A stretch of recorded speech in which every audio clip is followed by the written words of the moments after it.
Hi, are you ready for our Lego Bible story?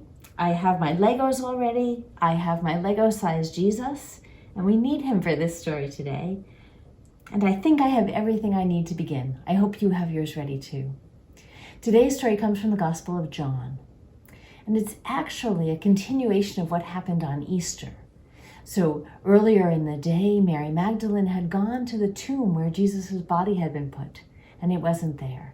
And she saw Jesus, and she went and she told the disciples. So now the disciples are gathered in the upper room where they would gather to eat together each time in the beginning of the week. And they were gathered, and suddenly Jesus was among them. And he said, "Peace be with you." And he sent them, just as the Father had sent him, so he was sending them into the world with his peace. And he breathed the Holy Spirit on them.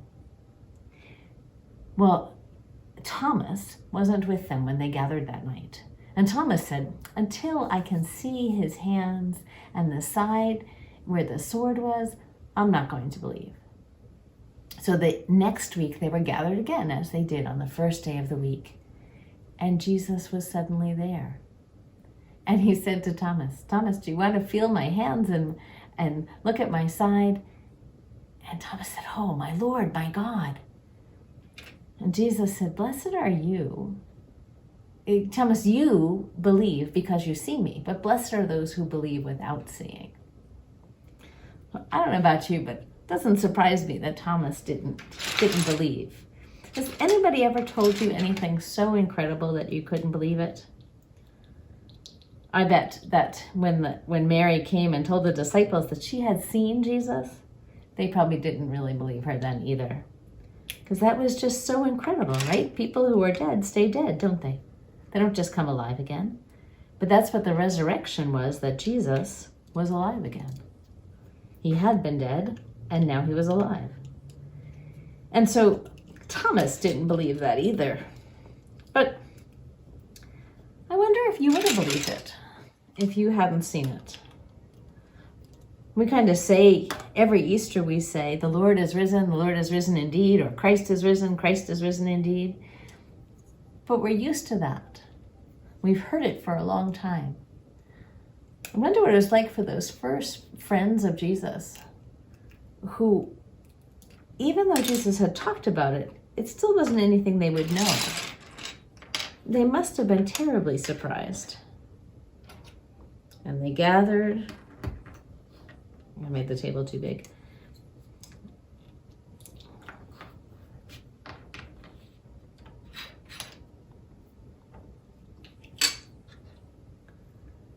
And then Jesus was suddenly among them.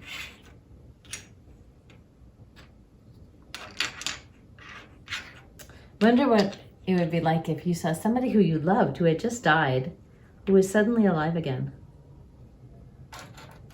I wonder if you were like Thomas and you weren't there and your friends told you about it, would you believe it?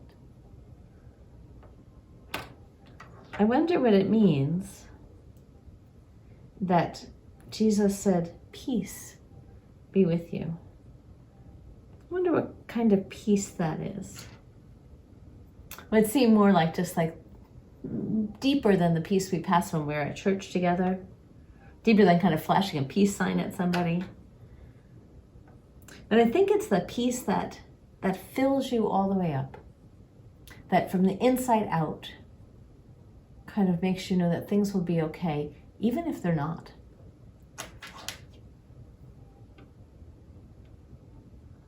I wonder how Thomas felt when he actually saw Jesus.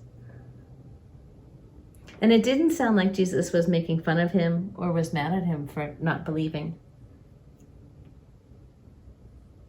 But he was maybe talking about some of us who believe without ever seeing Jesus kind of in the flesh. I wonder if we believe because we can see God in the world through each other. I wonder how much you believe because of the stories that you've been told over and over again, the stories of faith that we hear on Sundays, that we read in our Bibles, that we We hear from people who talk about them to us.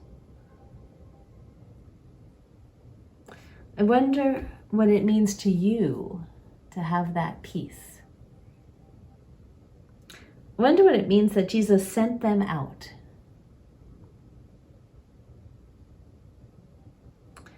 Did you notice that they were gathered? They gathered around the table. They got together to eat together. I wonder if there's anybody in your life who you usually get together with. Or maybe you usually get together with if it's not COVID. I wonder if there's a special dinner that you have.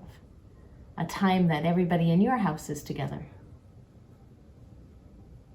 I wonder if you tell stories then, and what stories you might tell.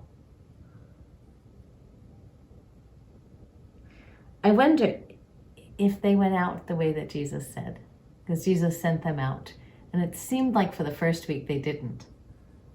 I wonder what changed their minds and when they did, because we know about Jesus, so they obviously went and told people.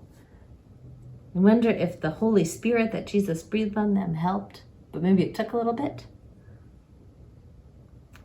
Maybe it was just all of them together that helped. Maybe when you're together with other people, it's easier to do hard things. Maybe they just got so filled up with that peace from Jesus that they were able to.